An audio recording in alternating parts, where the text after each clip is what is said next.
समर्थन दिखाई दे रहा है। इस बार मगध में भी हार होने जा रही है। अवध में हराया हमने, अवध में हराया यूपी ने, बिहार मगध में हराएगा बीजेपी को। जो लोग कहते हैं,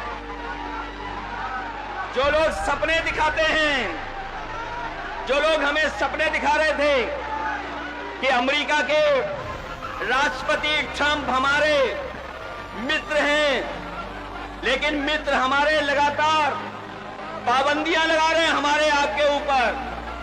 न केवल पाबंदियां लगा रहे हैं, बल्कि हमारे कारोबार को भी रोकने का काम कर रहे हैं। जो अमेरिका ताकतवर देश था, जिससे मित्रता का सहारा बनाते थे, लेकिन आज वो भी हमारे खिलाफ खड़ा है। केवल अमेरिका नहीं, बल्कि दुनिया के तमाम देश जो हमारे मित्र देश थे, आज हमारे खिलाफ खड़े हैं। कोई हमारा सहयोग करने नहीं आ रहा है। आज जो डीजल पेट्रोल महंगा है, बताओ उसका जिम्मेदार कौन है? जो लोग कहते थे डॉलर नीचे जा रहा है, डॉलर लुढ़क रहा है, बताओ हमारे मिथिला के धरती के रहने वाले लोग, बताओ मिथिला के, मिथिलांचल के हमारे बुजुर्ग नौजवान, यही बीजेपी के लोग कहते थे कि डॉलर नीचे आ रहा है, महंगाई ऊपर बढ़ रही है। बताओ आज डॉलर कहां पहुंच गया है? जमीन पर हमारे रुपया को पहुंचा दिया कि नहीं पहुंचा दिया? हमारे घर परिवार में गरीब के बीच में अगर किसी की शादी है, तो बताओ सोना कोई खरीद पाएगा क्या आज? बताओ सोने की कीमत कहां पहुंच गई? अगर हमारी बहन की शादी हो, बेटी की शादी हो, परिवार में किसी सदस्य की शादी हो, तो बताओ क्या हम छोटी से छोटी चीज भी क्या शादी में दे पाएंगे उसको? कौन जिम्मेदार है इसके लिए? तो जब बीजेपी जिम्मेदार है, तो आप लोग सावधान रहोगे कि नहीं रहोगे? बीजेपी की कई टीमें लड़ रही हैं।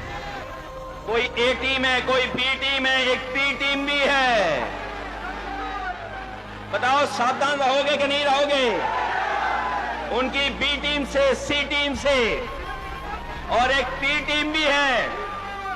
बताओ बीजेपी और पीकेपी को सबक सिखाओगे कि नहीं सिखाओगे? इन लोगों से सावधान हो कि नहीं? आज महंगाई कहां है? नौकरी रोजगार कहां है? और जब चुनाव आया है, तो बीजेपी के लोग कह रहे हैं जब 1 करोड़ नौकरी देंगे। बताओ बीजेपी की दिल्ली में है सरकार, 10 साल से सरकार है। 10 साल की सरकार में कितने नौजवानों को नौकरी रोजगार दिया है?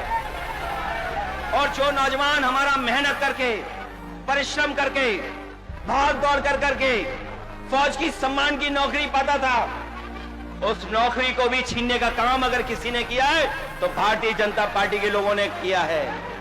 आज फौज में भी हमारी पक्की नौकरी नहीं है। ये जो अग्निवीर की व्यवस्था है, हम तेजस्वी जी जितने भी लोग हैं, कभी ये स्वीकार नहीं कर सकते हैं कि आधी अधूरी फौज की नौकरी हो। हम आपको भरोसा दिलाते हैं, तेजस्वी जी ने जो प्रण लिया है, वो हम आपको याद दिलाते हैं। पहले भी इन्होंने नौकरी दी और इस बार उन्होंने तय किया है कि हर परिवार के सदस्य को हम लोग नौकरी देने का काम करेंगे, उन्हें नौकरी दिलाने का काम करेंगे। न केवल नौकरी, बल्कि हमारी माताएं बहनें जो हैं, जो गरीब हैं, परिवार जिनका चल नहीं पा रहा है, गरीबी का सबसे ज्यादा सामना, महंगाई का सबसे ज्यादा सामना हमारे घर परिवार की माताएं बहनों को सामना करना पड़ता है। इसलिए हमें खुशी है इस बात की कि तेजस्वी जी ने तय किया है कि महागठबंधन की सरकार बनेगी तो उनको हम लोग 2500 रुपया महीना देने का काम करेंगे।